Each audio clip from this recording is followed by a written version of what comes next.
నమస్కారం ETV news కు స్వాగతం ముందుగా ముఖ్యాంశాలు పఠాన్ కోట్లో 6 తీవ్రవాదుల హతం రక్షణ మంత్రి పారికర్ ప్రకటన భద్రతాపరమైన లోపాలు ఉన్నట్టు అంగీకారం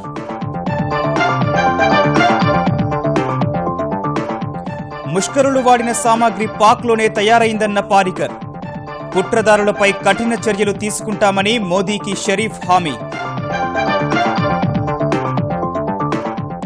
కేటీపీపీ 2వ యూనిట్ను జాతికి అంకితం చేసిన కేసీఆర్ 2018 నుంచి వ్యవసాయానికి నిరంతర విద్యుత్ ఇస్తామని పునరుద్ఘాటన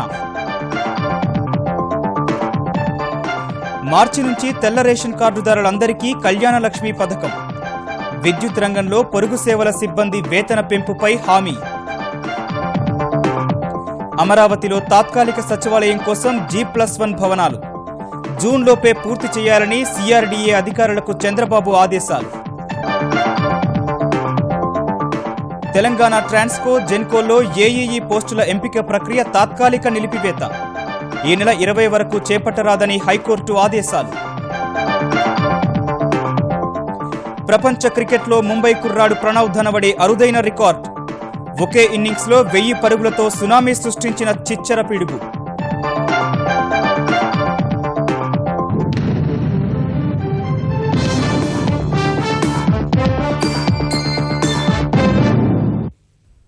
పఠాన్ కోట్ వైమానిక స్థావరంలోకి చొరబడిన 6 తీవ్రవాదులను సుదీర్ఘ సైనిక చర్యలో మట్టుబెట్టినట్లు రక్షణ మంత్రి మనోహర్ పారికర్ ప్రకటించారు.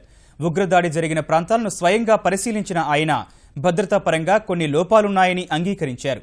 ముష్కరులు ఉపయోగించిన సామాగ్రిలో కొంత పాక్లో తయారైందన్న రక్షణ మంత్రి భద్రతా బలగాలు పేల్చేసిన భవంతి మినహా ఎలాంటి ఆస్తి నష్టం జరగలేదని స్పష్టం చేశారు. దాడికి కుట్ర పన్నిన వారిని పట్టుకునేందుకు పాకిస్తాన్ సాయం పొందడంపై కేంద్రం కసరత్తు చేస్తోంది.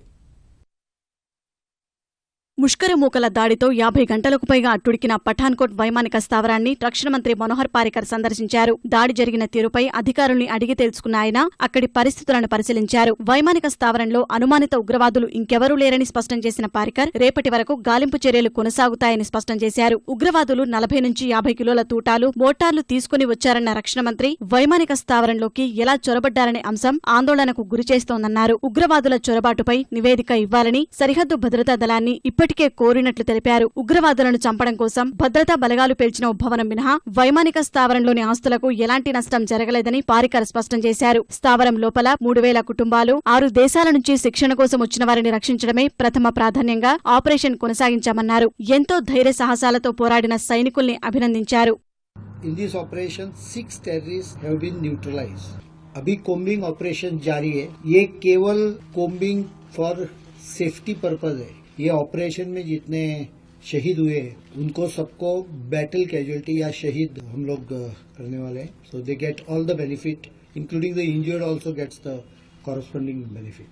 अभी जो सामान मिला है उसमें there are some indications that some of the material is made in Pakistan. That's all. बाकी इन्वेस्टिगेशन NIA को करने दो. किसके साथ उनका संबंध था, किसने उनको भेजा था, इन्वेस्टिगेशन के बाद में आ जाएगा. और उसके बाद once the operation is called off we will take the call on any other issues.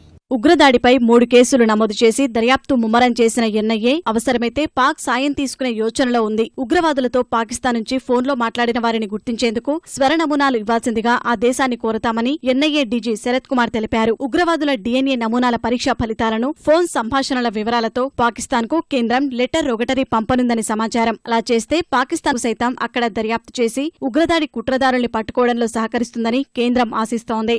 Terrorist Pakistan से ही आए थे. 5 टेररिस्ट वो जो टेलीफोन कॉल्स किए गए हैं उनके आधार पे हम कह सकते हैं पाकिस्तान से ही आए. कहां से आए ये मैटर ऑफ इन्वेस्टिगेशन है, पता लगेगा कहां से आए थे. समय आने पे जो भी हम एविडेंस उनको देंगे और उनसे मदद एक्सपेक्ट करते हैं. దాడి చేసిన ముష్కరులు పాక్ నుంచి వచ్చిన వారేనని స్పష్టమైన వేళ ఆ దేశ ప్రధాని నవాజ్ షరీఫ్ ప్రధాని మోదీకి ఫోన్ చేశారు. పఠాన్కోట్ ఉగ్రదాడి కుట్రదారులపై సత్వర నిర్ణయాత్మక చర్యలు తీసుకుంటామని హామీ ఇచ్చారు. దాడితో సంబంధమున్న వ్యక్తులు సంస్థలపై తక్షణమే కఠిన చర్యలు తీసుకోవాల్సిన అవసరాన్ని మోదీ నొక్కి చెప్పారు. ఉగ్రదాడికి పాకిస్తాన్కు ఉన్న సంబంధాలపై నిర్దిష్టమైన చర్య తీసుకోదగ్గ సమాచారాన్ని ఆ దేశానికి అందించినట్లు మోదీ షరీఫ్ల ఫోన్ సంభాషణ తర్వాత ప్రధాని కార్యాలయం వెల్లడించింది. పఠాన్కోట్ వైమానిక స్థావరంపై దాడికి ముందే తీవ్రవాదులు దేశంలోకి ప్రవేశించారనే విషయం ఉన్నతాధికారులకు వివరించారని ముష్కరులు అపహరించిన గురుదాస్పూర్ ఎస్పీ సల్వీందర్ సింగ్ స్పష్టం చేశారు. ఇదే విషయాన్ని ఆ సమయంలో ఎస్పీ వాహనం నడిపిన రాజేష్ వర్మ వెల్లడించారు. గురుద్వారాకు వెళ్లేందుకు బయటికి రావడం వల్ల తాను భద్రతా సిబ్బందిని ఆయుధాన్ని వెంట తీసుకెళ్లలేదని ఎస్పీ తెలిపారు. తీవ్రవాదులు భారీ ఆయుధాలతో తనతో పాటు మరో ఇద్దరిని బెదిరించి తన వాహనాన్ని ఫోన్లను తీసుకెళ్లారని ఎస్పీ వెల్లడించారు. వారి వద్ద AK-47 వంటి ఆయుధాలనుందున నిరాయుధుడైన తాను ఏమీ చేయలేకపోయానని, వారు కట్టేసినప్పటికీ విడిపించుకుని ఉన్నతాధికారులకు వివరించారని వెల్లడించారు. ఎస్పీ చెప్పిన అంశాలను పోలీసు ఉన్నతాధికారులు విశ్వసించలేదని వస్తున్న కథనాలపై నేరుగా స్పందించని సల్వీందర్ తాను చెప్పినదంతా వాస్తవమేనన్నారు. कोने मोड़ के पास हमें गाड़ी रुकी और गाड़ी रोकने में 4-5 आदमी जो एकदम ही मेरी गाड़ी पे आ गए, फटाफट बोलते पीछे हटो और जोर से उन्होंने हाथ लाइट के ऊपर लगाया और मैंने बंद कर दिया लाइट, हमारे दुकेल के पीछे कर दिया. राजेश वर्मा चला रहा था गाड़ी. जब उन्होंने गाड़ी रोकी एकदम ही जो ऐसे एकदम मुझे पता चल गया कि ये टेररिस्ट है जिन्होंने जैकेट पहनी हुई थी मिलिट्री की. हमें बिल्कुल बाजू पीछे करके और नीचे सीट के जो पैर की जगह होती है उधर उसको नीचे रख दिया, हमारा मुंह ऊपर किसी को देखने नहीं दिया. जैसे ऊपर देखोगे तो गोली लगा देंगे आपको. और आप वो उर्दू में भाषा कर रहे थे बारी बार. मेरा भी टेलीफोन छीन लिया था और उन्होंने भी टेलीफोन छीन लिया था. పఠాన్కోట్ దాడి నేపథ్యంలో ప్రధాని నరేంద్ర మోదీ దౌత్య నీతిపై మిత్రపక్షం శివసేన, విపక్ష కాంగ్రెస్ మండిపడ్డాయి. లాహోర్ పర్యటనలో ప్రధాని మోదీ కప్పు టీ తాగినందుకు బదులుగా 7 జవాన్లు బలవ్వాల్సి వచ్చిందని శివసేన తన పార్టీ పత్రిక సామ్నాలో విరుచుకుపడింది. ప్రధాని లాహోర్ పర్యటన సమయంలోనే పాక్ను నమ్మవద్దని తాము సూచించామన్న శివసేన ఇప్పుడు మోసపోయామని వ్యాఖ్యానించింది. అటు కాంగ్రెస్ సైతం ప్రధాని దౌత్యనీతిని తప్పుబట్టింది. తీవ్రవాదులపై చర్యలు తీసుకుంటామన్న హామీని పొరుగుదేశం ఎప్పుడూ నిలబెట్టుకోకపోయినప్పటికీ ఎందుకు ప్రధాని పాక్ పర్యటనకు వెళ్లారని ప్రశ్నించింది. కాంగ్రెస్పై మండిపడిన కేంద్ర మంత్రులు విపక్షం బాధ్యతారహితంగా ప్రవర్తిస్తోందని దుయ్యబట్టారు. Dr. Manmohan Singh and the UPA government were clear that it has to be an approach of outcome over optics. That approach has been reversed. It's optics first and outcome later. After the optics have been over on 25th of December, let the Prime Minister share with the country what is the assured outcome. हम कितने भी सैद्धांतिक लड़ाई लड़ते हों, हम कितनी भी सियासी रूप से एक दूसरे से खिलाफ हों, लेकिन जब देश की सुरक्षा की बात आती है तो हम एकजुट होकर के एक स्वर में देश के आन बान शान के साथ खड़े दिखते हैं. लेकिन आज कांग्रेस पार्टी ने, कई दिनों से कांग्रेस के इसी तरह के स्वर दिखाई पड़ रहे थे, लेकिन आज तो हद कर दी. जिस वक्त की देश के लोगों के मजबूत जुनून और जज्बे के साथ कांग्रेस पार्टी को खड़े होने चाहिए, उस वक्त शहीदों की शहादत पर सवाल उठाए जा रहे हैं. ప్రజా సంక్షేమమే లక్ష్యంగా బంగారు తెలంగాణ సాధనకు తమ ప్రభుత్వం పనిచేస్తోందని ముఖ్యమంత్రి కె చంద్రశేఖరరావు స్పష్టం చేశారు. వరంగల్ జిల్లా ఘన్పూర్ మండలం చెల్పూరులోని కాకతీయ థర్మల్ విద్యుత్ కేంద్రం 2వ దశ 600 మెగావాట్లను కేసీఆర్ జాతికి అంకితం చేశారు. 2018 నుంచి రైతులు, గృహాలకు నిరంతర విద్యుత్ అందిస్తామన్న కేసీఆర్ కాంట్రాక్ట్ జూనియర్ లైన్మెన్లను క్రమబద్దీకరిస్తామని ప్రకటించారు. మార్చి నుంచి బీసీ, ఓసీ తేడా లేకుండా తెల్ల రేషన్ కార్డు ఉన్న ప్రతి ఒక్కరికి కళ్యాణ లక్ష్మి పథకాన్ని వర్తింపచేస్తామని ప్రకటించారు. తెలంగాణను విద్యుత్ కొరతలేని రాష్ట్రంగా తీర్చిదిద్దడంలో భాగంగా 600 మెగావాట్ల సామర్థ్యంతో నిర్మించిన కేటీపీపీ 2వ దశను ముఖ్యమంత్రి కేసీఆర్ జాతికి అంకితం చేశారు. కేటీపీపీలో పైలాన్ ఆవిష్కరించారు. అనంతరం నిర్వహించిన బహిరంగ సభలో నిరంతర విద్యుత్ సాధనకు తెరాస సర్కారు చేస్తున్న ప్రయత్నాలను వివరించారు. 2018లో 3 ఫేజ్ గాని సింగిల్ ఫేజ్ గాని తెలంగాణ రాష్ట్రంలో కన్ను రెప్పగొట్టినంత సేపు కూడా కరెంటు పోకుండా చర్యలు తీసుకుంటా ఉన్నాం. 24 అవర్స్ పవర్ సప్లై కూడా మీకు వస్తుందని చెప్పి ఈ భూపాలపల్లి వేదికగా తెలంగాణ రాష్ట్ర రైతాంగానికి, ప్రజలకందరికీ నేను మనవి చేస్తా ఉన్నాను. విద్యుత్ శక్తి రంగంలోని పొరుగు సేవల సిబ్బందికి కూడా వేతనాల పెంపుపై త్వరలోనే నిర్ణయం తీసుకుంటామని ప్రకటించారు. ఈ రోజు నేను ప్రకటిస్తా ఉన్నా, రేపటి నుంచి CJLMలందరూ కూడా రెగ్యులర్ JLMలు అవుతారు. వారికి రెగ్యులర్ అయిపోతారని కూడా ఈ సందర్భంగా నేను మనవి చేస్తా ఉన్నా. విద్యుత్ శక్తి శాఖలో పనిచేస్తున్నటువంటి అవుట్ సోర్స్ ఎంప్లాయీస్ ఎవరైతే ఉన్నారో వాళ్ళ జీతాలు కూడా కొంత పెరిగే అవసరం ఉంది. హైదరాబాద్ పోయిన తర్వాత ఆ తీపి వార్త, శుభవార్త కూడా త్వరలోనే తెలియజేస్తా అని చెప్పి కూడా ఈ సందర్భంగా నేను మనవి చేస్తా ఉన్నా. వరంగల్ జిల్లాలో కాకతీయ ప్రాజెక్టు కింద ఉన్న అన్ని కాలువలు ఆధునికీకరిస్తామన్న కేసీఆర్ తెలంగాణ రైతులు 3 పంటలు పండించే రోజులు త్వరలో వస్తాయన్నారు. కాళేశ్వరం దగ్గర బ్యారేజ్ నిర్మాణం చేసి తెలంగాణ ప్రాంతానికి రావాల్సినటువంటి నీరు తేవడానికి కూడా ఇరిగేషన్ ప్రణాళిక అంతా తయారైంది. ఈ సంవత్సరం నుంచి 25,000 కోట్ల రూపాయలు ప్రతి సంవత్సరం ఇరిగేషన్ కోసమే కేటాయిస్తూ ఉన్నాం. ఇందాక నేను చెప్పినటువంటి దేవాదుల బ్యారేజ్ పూర్తయితే మీ లక్నవరం చెరువు, గణపురం చెరువు, భీమ్గన్పూర్ చెరువు, అట్నే రామప్ప చెరువు 365 రోజులు నిండే ఉంటాయని చెప్పి నేను మనవి చేస్తా ఉన్నా. తెలివైన రైతులు 3 పంటలు కూడా పండించవచ్చని చెప్పి నేను మనవి చేస్తా ఉన్నా. ఎస్సీ ఎస్టీల యువతుల వివాహానికి ఆర్థిక సాయం చేసేందుకు ఉద్దేశించిన కళ్యాణ లక్ష్మి పథకాన్ని ఆర్థికంగా వెనుకబడిన వారందరికీ వర్తింప చేస్తామని స్పష్టం చేశారు. కళ్యాణ లక్ష్మి షాదీ ముబారక్ స్కీమ్ ఏదైతే ఉందో అది బీసీ వర్గాలకు కూడా కావాలని కోరినారు. డెఫినెట్గా బీసీ లేదు, ఓసీ లేదు, రేషన్ కార్డు ఉన్న ప్రతి ఒక్కరికి మార్చి నుంచి కళ్యాణ లక్ష్మి పథకాన్ని కూడా అమలు చేస్తామని చెప్పి మీ అందరు కూడా నేను సంతోషపూర్వకంగా తెలియజేస్తా ఉన్నా. ప్రజలే యజమానులన్న ముఖ్యమంత్రి కేసీఆర్ వరంగల్లో బుద్ధి చెప్పినప్పటికీ విపక్షాలు తమ తీరును మార్చుకోవడం లేదని విమర్శించారు. నిరుద్యోగ యువతకు తెలంగాణ సర్కారు వరాలు కురిపిస్తూనే ఉంది. ఇప్పటికే పలు పోస్టుల భర్తీకి నోటిఫికేషన్లు వెలువడగా మరికొన్ని పోస్టుల భర్తీకి సర్కారు ఆమోదముద్ర వేసింది. ఈ మేరకు 1069 పోస్టుల భర్తీకి పబ్లిక్ సర్వీస్ కమిషన్కు అనుమతినిస్తూ ఆర్థిక శాఖ ఉత్తర్వులు జారీ చేసింది. ఇందులో గ్రేడ్ 2 వ్యవసాయ విస్తరణాధికారుల పోస్టులు 1000, భూగర్భ జలవనరుల శాఖలో 69 పోస్టులు ఉన్నాయి. ఇప్పటికే 311 వ్యవసాయ విస్తరణాధికారుల పోస్టులకు Telangana public service commission notification విడుదల చేసింది. ఇప్పుడు మరో 1000 పోస్టుల భర్తీకి ప్రభుత్వం అనుమతినిచ్చింది. మరోవైపు ప్రభుత్వ ఉద్యోగుల పదోన్నతులకు సంబంధించి కనీస వయోపరిమితి తగ్గిస్తూ తెలంగాణ సర్కారు ఉత్తర్వులు జారీ చేసింది. ఉద్యోగులు ఒక పోస్టు నుంచి తర్వాత పోస్టుకు పదోన్నతి పొందాలంటే కనీసం 3 ఏళ్లు కింది స్థాయి పోస్టులో పనిచేయాల్సి ఉండగా ఇప్పుడు కనీస వయోపరిమితిని 2 ఏళ్లకు తగ్గిస్తూ నియమావళిలో మార్పులు చేర్పులు చేసింది. రాజధాని అమరావతిలో తాత్కాలిక సచివాలయం, అసెంబ్లీ భవనాల నిర్మాణంపై రాజధాని కమిటీ దృష్టి సారించింది. ఈ మేరకు ముఖ్యమంత్రి చంద్రబాబు నేతృత్వంలో సమావేశమైన కమిటీ సచివాలయం కోసం మొదట G+1 భవనం నిర్మించి తర్వాత 7 అంతస్తులకు పెంచే అంశంపై చర్చించింది. G+1 స్థాయిలో నిర్మించే భవనంలో 6 లక్షల చదరపు అడుగుల కార్యాలయ స్థలం అందుబాటులోకి వస్తుందని కమిటీ అంచనాకొచ్చింది. జూన్ 2 నాటికి భవనాన్ని సిద్ధం చేయడం సహా తరలి వచ్చే ఉద్యోగుల కోసం సిద్ధంగా ఉంచాలని కమిటీ అభిప్రాయపడింది. మరోవైపు రాజధాని ముసాయిదాపై వ్యక్తమవుతున్న అభ్యంతరాలు, సూచనల మేరకు స్వల్ప మార్పు చేర్పులను పరిశీలించాలని కమిటీ ముఖ్యమంత్రి దృష్టికి తీసుకొచ్చింది. ఇంకోవైపు రైతుల నుంచి వ్యక్తమవుతున్న అభ్యంతరాలు పరిశీలించిన తర్వాతే వారికి ప్లాట్లు కేటాయించే అంశంపై ఓ నిర్ణయానికి రావాలని ముఖ్యమంత్రి రాజధాని కమిటీకి సూచించారు. ఎట్టి పరిస్థితుల్లో మార్చి 31 నాటికి రైతులకు కేటాయింపులు పూర్తయ్యే విధంగా చూడాలని ముఖ్యమంత్రి ఆదేశించారు. నవ్యాంధ్ర రాజధానికి ఉద్యోగుల తరలింపుపై త్వరలోనే ఓ మార్గసూచి ఇవ్వనున్నట్టు ముఖ్యమంత్రి చంద్రబాబు హామీ ఇచ్చారు.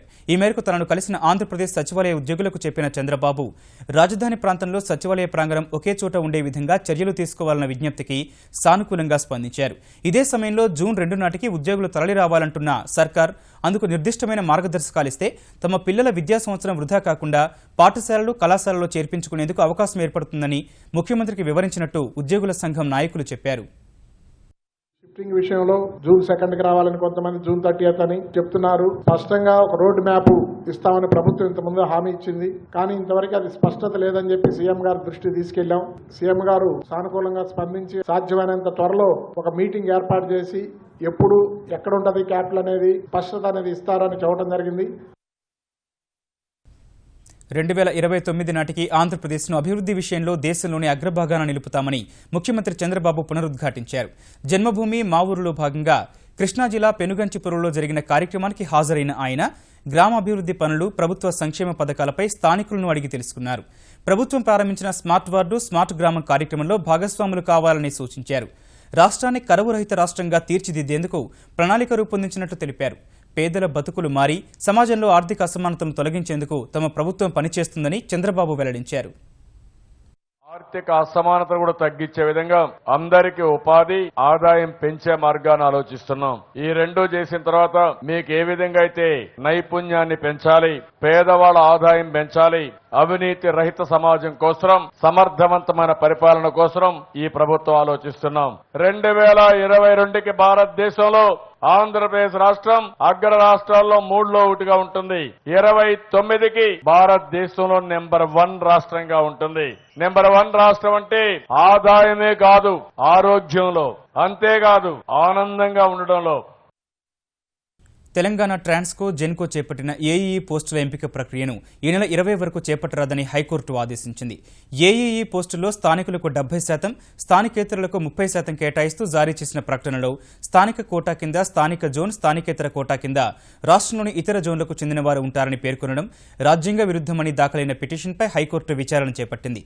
స్థానికేతర కోటాలో రాష్ట్రేతరులను అనుమతించాలని రాజ్యాంగం చెబుతుంటే ప్రభుత్వం అందుకు విరుద్ధంగా స్థానికేతరులను నిర్వర్తించిందని పిటిషనర్లు కోర్టుకు తెలిపారు. ఈ వాదనపై అభ్యంతరం తెలిపిన తెలంగాణ అదనపు అడ్వకేట్ జనరల్ రాష్ట్రంలోని అభ్యర్థులకు మాత్రమే అనుమతి ఉంటుందని, ఈ మేరకు సుప్రీంకోర్టు ఉత్తర్వులున్నట్టు వివరించారు. ఈ దశలో స్థానికేతరులంటే దేశవ్యాప్తంగా అందరికీ వర్తించదా అని ప్రశ్నించిన కోర్టు ఈ అంశంపై సమగ్ర విచారణ చేపడతామని తెలిపింది. అప్పటి వరకు ఎంపిక ప్రక్రియ ఆపాలని స్పష్టం చేసింది. ఈ మేరకు ఈ నెల 20 వరకు ఎంపిక ప్రక్రియ పూర్తి చేయబోమని విద్యుత్ సంస్థల తరఫు న్యాయవాది హామీ ఇచ్చారు. 2016-17 విద్యా సంవత్సరంలో మెడిసిన్, ఇంజనీరింగ్ కోర్సులో ప్రవేశాలకు నిర్వహించే ప్రవేశ పరీక్ష మే నెల 2న నిర్వహించనున్నట్టు తెలంగాణ ఉన్నత విద్యామండలి తెలిపింది. ఈ మేరకు వేర్వేరు ప్రవేశ పరీక్షలకు సంబంధించి షెడ్యూల్ విడుదల చేసిన ఉన్నత విద్యామండలి ఎంసీఏ, ఎంబీఏలో ప్రవేశాలకు నిర్వహించే ఐసెట్ను మే నెల 19న నిర్వహించనున్నట్టు వెల్లడించింది. పీఈ సెట్ మే 11, ఈ సెట్ మే 12, law set, PG law set మే 24 నిర్వహించుండగా ఎడ్సెట్ మే 27, పీజీ ఈ సెట్ మే 29న జరుగుతాయని ఉన్నత విద్యామండలి చైర్మన్ పాపిరెడ్డి తెలిపారు. ఏపీ, కర్ణాటక పరీక్షలతో విద్యార్థులకు ఇబ్బంది లేకుండా తెలంగాణ ఎంసెట్ నిర్వహిస్తున్నట్టు ఆయన స్పష్టం చేశారు. గ్రేటర్ హైదరాబాద్ ఎన్నికల షెడ్యూల్ ప్రకటనలకు ముందే ప్రజలను ఆకట్టుకునేందుకు పోటీ పడుతున్న ప్రధాన పార్టీలు పరస్పర విమర్శలకు పదును పెడుతున్నాయి. అధికార తెరాస తరపున మంత్రులు, ఎంపీలు అభివృద్ధి కార్యక్రమాలు, ఇతర పార్టీల నేతలను చేర్చుకోవడం ద్వారా ప్రజల్లోకి వెళ్తున్నారు. తెరాసను ఎదుర్కొంటూనే ఓటర్లను తమ వైపు తిప్పుకునేందుకు విపక్షాలు ప్రయత్నిస్తున్నాయి. గ్రేటర్లో గెలుపుపై ధైర్యం లేకనే తెరాస రిజర్వేషన్లపై తాత్సారం చేస్తోందని భాజపా ఆరోపించింది. బడుగు బలహీన వర్గాలు, మహిళలకు ప్రచారం చేసుకునే సమయం కూడా ఇవ్వకుండా వ్యవహరిస్తోందని ఆవేదన వ్యక్తం చేసింది. తెలంగాణ తెలుగుదేశం కార్యనిర్వాహక అధ్యక్షుడు రేవంత్ రెడ్డి పటాన్చెరు, రామచంద్రపురంలో బూత్ కమిటీలు, కార్యకర్తలతో ఎన్నికల సమావేశం నిర్వహించారు. మరోవైపు గ్రేటర్ ప్రచారానికి పవన్ కళ్యాణ్ కు కూడా బరిలోకి దించాలని తెలుగుదేశం భావిస్తోంది. ఎన్నికల సమయము ఎందుకు తగ్గించారు? డొంకదారుదారుల్లో ఈరోజు ఈ యొక్క ఎలక్షన్స్ లో ఏదో రకంగా గెలవడమే ముఖ్యం. మాకు ప్రజాస్వామ్యం ఏమైపోయినా పర్లేదు, సాంప్రదాయాలు ఎక్కడ పోయినా పర్లేదు, నియమ నిబంధనలు ఏమైనా పర్లేదు, రాజ్యాంగం ఏమైనా పర్లేదు, మా పార్టీ ఉంటే చాలు, నా కుటుంబం ఉంటే చాలు, నా పెత్తనం ఉంటే చాలు అనే విధంగా ఈరోజు టీఆర్ఎస్ పార్టీ వ్యవహారం చేస్తా ఉన్నది. ఇది మంచి సాంప్రదాయం కాదు. జాతీయ నాయకులు వాళ్ళు వస్తారు, ప్లస్ మా నాయకుడు సీఎం గారు చంద్రబాబు నాయుడు గారు కూడా ప్రచారానికి వస్తారు. పవన్ కళ్యాణ్ గారిని కూడా అడుగుతాం, ఎందుకంటే అసెంబ్లీ ఎలక్షన్స్లో వచ్చారు కాబట్టి, ప్రచారం చేశారు కాబట్టి ఈ జిహెచ్ఎంసీ ఎలక్షన్స్ కూడా రావాలని చెప్పేసి మేము కోరుకుంటున్నాం. డెఫినెట్గా వస్తారని ఆశిస్తున్నాం. విపక్షాల విమర్శలను తెలంగాణ వాణిజ్య పనుల శాఖ మంత్రి తలసాని శ్రీనివాస్ యాదవ్ తోసిపుచ్చారు. ప్రజలకు ఎవరిపైన విశ్వాసం ఉంటే వారికే ఓట్లేసి గెలిపిస్తారని, అనవసర ఆరోపణలు మానుకోవాలని సూచించారు. వాళ్ళకు కావాల్సింది ధైర్యంగా ఎలక్షన్ ఫేస్ చేయడమా లేదా అనేది గుర్తుంచుకోవాలి. అంతేగాని ప్రతిదాని రాదంతా ఆ మధ్యలేమో ఓటర్లు తీసేస్తున్నారు అని చెప్పిండ్రు, ఆ మధ్యలోనేమో కోర్టుకు వెళ్ళిండ్రు. మరి ఈ రోజు ఏంటంటే ఎలక్షన్ ప్రాసెస్ లోపల ఇప్పటి వరకే జరిగింది డిలే అనేటువంటి ఉద్దేశం వాళ్ళే చెప్పిండ్రు. మేము ఒక ప్రొసీజర్ ప్రకారం, పద్ధతి ప్రకారం చేస్తామని మేము ముందుకు వచ్చినాం. ఈరోజు ఎలక్షన్ జరగబోతుంటే ఇదెందుకు తగ్గించారు, అదెందుకు గవర్నమెంట్కు ఫేవర్గా ఎందుకు ఉండేది? అందరికీ, అన్ని రాజకీయ పార్టీలకు ఈక్వల్ ఛాన్స్ అది. జీహెచ్ఎంసీ పరిధిలో ఓట్ల జాబితాను సరిదిద్దేందుకు చేపట్టిన చర్యలపై ఎల్లుండి నాటికి నివేదిక ఇవ్వాలని హైకోర్టు కేంద్ర ఎన్నికల సంఘాన్ని ఆదేశించింది. జీహెచ్ఎంసీ పరిధిలో 7,90,000 డూప్లికేట్ ఓట్లను గుర్తించామని ఈసీ చెబుతున్నందున వాటిపై నిర్ణయం తీసుకునే వరకు ఓటరు జాబితా ఖరారు చేయకుండా ఆదేశాలు ఇవ్వాలని దాఖలైన వ్యాజ్యంపై హైకోర్టు విచారణ చేపట్టింది. ఓటర్ల సంఖ్య ఆధారంగానే బీసీ రిజర్వేషన్లు చేయనున్నందున డూప్లికేట్ ఓట్ల ప్రభావం వాటిపై పడుతుందని పిటిషనర్ కోర్టు దృష్టికి తెచ్చారు. ఈ దశలో నకిలీ ఓట్లను గుర్తించినప్పటికీ వారికి నోటీసులు ఇవ్వాల్సి ఉందని ఈసీ తరఫు న్యాయవాది వివరించారు. మొత్తం ప్రక్రియపై ప్రమాణపత్రం దాఖలు చేయాలని కోర్టు ఆదేశించింది. తదుపరి విచారణ ఎల్లుండికి వాయిదా వేసింది. జీహెచ్ఎంసీ ఎన్నికలు ఈ నెల 31లోగా నిర్వహించాలన్న గడువు పెంచాలని కాంగ్రెస్ సీనియర్ నేత మర్రి శశిధర్ రెడ్డి హైకోర్టును ఆశ్రయించారు. జీహెచ్ఎంసీ ఎన్నికల వ్యవహారంపై గతంలో జరిగిన విచారణలో ఎన్నికలకు ముందు ప్రక్రియను ప్రభుత్వం పూర్తి చేసిన తర్వాత తమకు 45 రోజుల గడువు కావాలని ఎన్నికల సంఘం పేర్కొందని కోర్టు దృష్టికి తెచ్చిన శశిధర్ రెడ్డి ఇప్పటికీ రిజర్వేషన్ల ఖరారు ప్రక్రియ పూర్తి కాలేదని వివరించారు. హైకోర్టు విధించిన గడువు ఇంకా 26 రోజులే ఉందన్న ఆయన ఎన్నికల సంఘానికి గడువు ఇవ్వాల్సిన పరిస్థితి ఏర్పడిందని హైకోర్టుకు వివరించారు. పాలనాపరమైన ఇబ్బందులను తొలగించడానికి అఖిల భారత సర్వీస్ అధికారుల సంఖ్య పెంచాలని తెలంగాణ ప్రభుత్వ ప్రధాన కార్యదర్శి రాజీవ్ శర్మ కేంద్ర సిబ్బంది శిక్షణా శాఖను కోరారు. రాష్ట్ర విభజన తర్వాత క్యాడర్కు సంబంధించి ఢిల్లీలో జరిగిన తొలి సమావేశంలో పాల్గొన్న ఆయన ఐఏఎస్, ఐపీఎస్ అధికారులను పెంపుపై చర్చించినట్లు తెలిపారు. 45 మంది ఐఏఎస్లు, 30 ఐపీఎస్లను కేటాయించాలని కోరినట్లు తెలిపారు. త్వరలో నిర్ణయం తీసుకుంటామని హామీ ఇచ్చారని వివరించారు. రేపు నీతి ఆయోగ్ సమావేశంలో కేంద్ర ప్రాయోజిత పథకాలు, విభజన చట్టం మేరకు వెనుకబడిన ప్రాంతాల్లో తెలంగాణ రాష్ట్రానికి రావాల్సిన ప్రయోజనాలపై చర్చిస్తామని రాజీవ్ శర్మ వెల్లడించారు. Nadikudi Srikalahasti broad gauge railway line నిర్మాణం కోసం భూసేకరణకు కావాల్సిన మొత్తాన్ని విడుదల చేసేందుకు ఆంధ్రప్రదేశ్ ప్రభుత్వం అనుమతినిచ్చింది. మొత్తం 271 కోట్ల 6 లక్షల రూపాయలను నెల్లూరు జిల్లా కలెక్టర్కు విడుదల చేయాలని ఉత్తర్వులు ఇచ్చింది. ఈ మొత్తంతో నెల్లూరు జిల్లాలో 2901 ఎకరాలను సేకరించి ఇవ్వాలని ఆదేశించింది. నడికుడి శ్రీకాళహస్తి మధ్య మొత్తం 308.7 కిలోమీటర్ల పొడవైన ఈ రైలు మార్గం నిర్మాణం కోసం రైల్వే శాఖకు ఆంధ్రప్రదేశ్ ప్రభుత్వం ఈ భూమిని సమకూర్చాల్సి ఉంది. భూమిని రైల్వేకు అప్పగిస్తే పనులు వేగంగా జరిగే అవకాశం ఏర్పడుతుంది. 5 మృత్యువాత పడిన విజయవాడ కల్తీ మద్యం ఘటనలో 9వ నిందితుడైన కాంగ్రెస్ నాయకుడు మల్లాది విష్ణు అజ్ఞాతం వీడారు. తాను తీర్థయాత్రలకు వెళ్లానే తప్ప ఎక్కడికి పారిపోలేదని తెలిపారు. గతేడాది డిసెంబర్ 7న కృష్ణలంకలోని స్వర్ణబార్లో మద్యం సేవించిన 5 చనిపోవడానికి కల్తీ కారణమని నిర్ధారించిన పోలీసులు పలువురిపై కేసులు పెట్టారు. 2014 శాసనసభ ఎన్నికల అఫిడవిట్లో స్వర్ణబార్ తనదేనని విష్ణు పేర్కొన్నందున ఆయన్ని 9వ నిందితుడిగా చేర్చారు. ఘటన జరిగిన మరుసటి రోజు నుంచే అజ్ఞాతంలోకి వెళ్లిపోయిన ఆయన బెజవాడ కోర్టులో ముందస్తు బెయిల్కు దరఖాస్తు చేశారు. విష్ణుని అరెస్టు చేయబోమని పోలీసులు విచారణ సమయంలో చెప్పగా బెయిల్ పిటిషన్ కొట్టేసిన కోర్టు బుధవారంలోగా దర్యాప్తు బృందం ముందు విచారణకు హాజరు కావాలని విష్ణుని ఆదేశించింది. ఈ నేపథ్యంలో ఆయన లబ్బీపేటలో తన ఇంటికి చేరుకున్నారు. సుప్రీంకోర్టు మాజీ ప్రధాన న్యాయమూర్తి జస్టిస్ ఎస్హెచ్ కపాడియా ముంబైలో కన్నుమూశారు. 2010 మే 12 నుంచి సెప్టెంబర్ 29 వరకు సుప్రీంకోర్టు ప్రధాన న్యాయమూర్తిగా పనిచేసిన జస్టిస్ కపాడియా సిద్ధాంతాలకు కట్టుబడి క్రమశిక్షణతో బాధ్యతలు నిర్వర్తించారని పేరు పొందారు. దాదాపు 2.5 ఏళ్లు సుప్రీంకోర్టు ప్రధాన న్యాయమూర్తిగా విధులు నిర్వహించిన జస్టిస్ కపాడియా చీఫ్ విజిలెన్స్ కమిషనర్గా పీజే థామస్ను నియమిస్తూ అప్పటి యూపీఏ సర్కారు తీసుకున్న నిర్ణయాన్ని రద్దు చేయడం, అక్రమాస్తుల కేసులో ఆర్జేడీ అధినేత లాలూ ప్రసాద్ యాదవ్ బెయిల్ రద్దు చేయాలన్న పిటిషన్పై తీర్పు సహా వొడాఫోన్ పన్ను ఎగవేత కేసులో కీలకమైన తీర్పులు వెలువరించారు. 1947 ఏడాది ముంబైలో జన్మించిన జస్టిస్ సరోజ్ హోమీ కపాడియా ప్రభుత్వ న్యాయ కళాశాలలో డిగ్రీ పూర్తి చేశారు. వెంటనే 4వ తరగతి ఉద్యోగిగా వృత్తి జీవితాన్ని ఆరంభించిన జస్టిస్ కపాడియా 1974 సెప్టెంబర్ 10న బాంబే హైకోర్టులో న్యాయవాది స్థాయికి ఎదిగారు. 1991లో బాంబే హైకోర్టులో న్యాయమూర్తిగా బాధ్యతలు చేపట్టిన జస్టిస్ కపాడియా అంచెలంచెలుగా ఎదిగి సుప్రీంకోర్టు ప్రధాన న్యాయమూర్తి బాధ్యతలు నిర్వహించారు.